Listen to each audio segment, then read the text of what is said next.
ప్రభునందు ప్రియులారా, దక్షిణ ఇండియా సంఘ పంచాంగము ప్రకారము పెంతెకొస్తు తర్వాత 20వ ఆదివారం. ఈ ఆదివారాన్ని మనం ఒక ప్రత్యేకమైన ఆదివారముగా ఆచరిస్తూ ఉన్నాం. ఈరోజు ఆదివారం యొక్క ప్రత్యేకత ఏంటంటే మత సంస్కరణ ఆదివారముగా మనం ఆచరిస్తున్నాం. దీన్ని ఇంకోలా చెప్పాలంటే మార్టిన్ లూథర్ సండే అని కూడా చెప్పుకుంటాం. అసలు ఈ మత సంస్కరణ అనేది ఎప్పుడు జరిగింది, ఎలా జరిగింది, దానికి కారణభూతులు ఎవరు, దానికి కర్తలు ఎవరు, దాని యొక్క చరిత్రను మనము చదవగలిగితే, చూడగలిగితే, కనీసం వినగలిగితే ఈ మత సంస్కరణ ఆదివారం యొక్క ప్రత్యేకత ఏంటో మనకు అర్థమవుతున్నారా? కాస్త చరిత్రలోనికి తొంగి చూడగలిగితే క్రీస్తు శకం 15-16 శతాబ్ద కాలములో 15-16 శతాబ్ద కాలములో క్రైస్తవ సంఘ చరిత్రలో చాలా ప్రాముఖ్యమైనటువంటి కాలమని చెప్పచ్చు. కారణం ఏంటంటే 15వ-16వ శతాబ్ద కాలములో సంఘము సంస్కరించబడింది.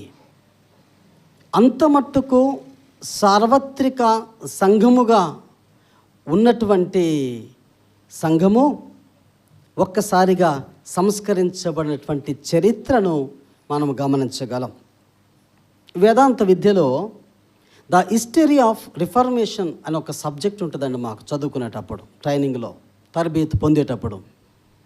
హిస్టరీ ఆఫ్ రిఫర్మేషన్ అంటే సంస్కరణకు సంబంధించినటువంటి చరిత్రను చెప్పే ఒక సబ్జెక్ట్, అది ఒక విషయం.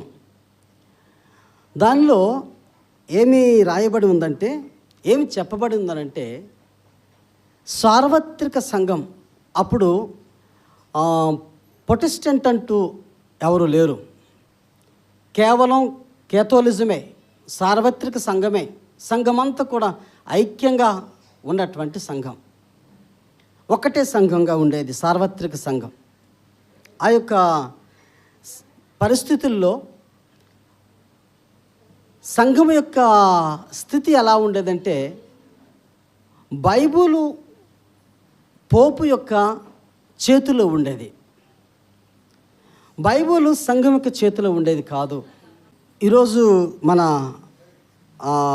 ప్రత్యేకత, ఆదివారం యొక్క ప్రత్యేకతను లేదా అంశాన్ని మనము గమనిస్తే అదే ఉంటుంది. అక్కడ దేవుని యొక్క సార్వభౌమత్వము, న్యాయము, శాంతిని వేడుకగా జరుపుకొనుట అనే అంశం.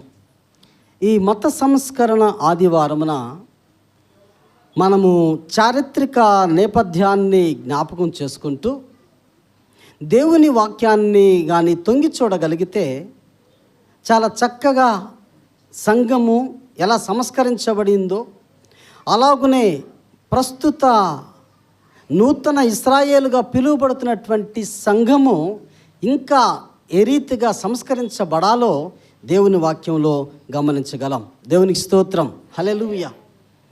ఈ యొక్క సంస్కరణ ఉద్యమాన్ని, సంస్కరణ పోరాటాన్ని ప్రారంభించినటువంటి మహామహులు చరిత్రలో ముగ్గురున్నారు. ఒకరు జాన్ కాల్విన్, జింగ్లీ, మార్టిన్ లూథర్. ఈ ముగ్గురు మహానుభావులు సంఘ సంస్కర్తలుగా పేరొందినటువంటి వారు. వీరిలో ప్రముఖుడు మార్టిన్ లూథర్ అని చెప్పాలి. ఆ మార్టిన్ లూథర్ తీసుకొచ్చినటువంటి సంస్కరణ ఏంటి, ఆయన తీసుకొచ్చినటువంటి రిఫార్మేషన్ ఏంటి, మార్పు ఏంటి, చేర్పు ఏంటి అని మనం ఆలోచన చేస్తే, పోపు యొక్క చేతుల్లో, పోపు యొక్క అధికారం క్రింద, పోపు హస్తగతమై ఉన్నటువంటి బైబిల్ను ఈరోజు అందరి చేతులకు అందించడానికి పోరాటం చేసినటువంటి మహానుభావుడు మార్టిన్ లూథర్. చప్పలు కొట్టి దేవుని నామాన్ని మహిమపరచుదాం. ఇంకొకటి, ఆనాటి సార్వత్రిక సంఘములో ఉన్నటువంటి మరొక అపవాదం ఏమిటంటే, మరొక పరిస్థితి ఏంటంటే, పాప పరిహార పత్రాలు అనేవి ఉండేవి. సంఘములు ఎవరైనా పాపం చేశారని ఉంటే వారు వచ్చి ఆ పాప పరిహార పత్రాన్ని తీసుకొని దాన్ని పూర్తి చేసి వారు చేసినటువంటి పాపాన్ని పోపు గారి యొక్క చెవిలో చెబితే వారికి పాప క్షమాపణ దొరుకుతుందని ఒక తప్పుడు అభిప్రాయం ఉంటూ ఉండేది. ఇటువంటి అనేక చెడ్డ సాంప్రదాయాలు, చెడ్డ అభిప్రాయాలు మధ్య కొనసాగుతున్నటువంటి సార్వత్రిక సంఘాన్ని ప్రక్షాళన చేయడానికి, సంస్కరించడానికి లేపబడినటువంటి మహానుభావులే ఆ ముగ్గురు మహాశయులు. దేవునికి స్తోత్రం, హల్లెలూయా. మార్టిన్ లూథర్ ఆయన చేసినటువంటి ఒక సంస్కరణ ఏంటంటే, సార్వత్రిక సంఘములో ఏ ఏ లోపాలైతే ఉన్నాయో, ఏ రీతిగా అమాయకమైనటువంటి జనాన్ని, ప్రజలను, విశ్వాసులను మభ్యపెట్టి తప్పు దోవ పట్టించి వారు చెప్పిందే వేదం అన్నట్టుగా, వారు చెప్పిందే శాసనం అన్నట్టుగా, వారు చెప్పిన మాటకు తిరుగులేదన్నట్టుగా కొనసాగుతున్నటువంటి సార్వత్రిక సంఘంలో ఆయన చేసినటువంటి ఒక పని ఏంటంటే 95 సిద్ధాంతాలతో కూడినటువంటి ఒక ప్రతిని సిద్ధపరిచి ఇదిగో ఇలా హ్యాంగింగ్ చేశాడు. ఆ యొక్క రోములో ఉన్నటువంటి విటెన్బర్గ్ మహాదేవాలయంలో ఈ రీతిగా వారికి చూపించడానికి గోడకు కొట్టి తగిలించాడండి. అప్పటి నుంచి ఆ రీతిగా సంస్కరణ మొదలై సార్వత్రిక సంఘంగా ఉన్నటువంటి సంఘములో నుండి అది కాదు, అది తప్పుడు సిద్ధాంతాలని చెప్పి మార్టిన్ లూథర్ యొక్క ప్రోత్సాహంతో దాని నుండి బయటకు వచ్చినటువంటి వారమే ప్రొటెస్టెంట్ సంఘాలుగా, CSI, Baptist, Lutheran, mainline churches సంఘాలుగా ఈరోజు కొనసాగుతూ ఉంటున్నాయి. దేవునికి స్తోత్రం, హల్లెలూయా.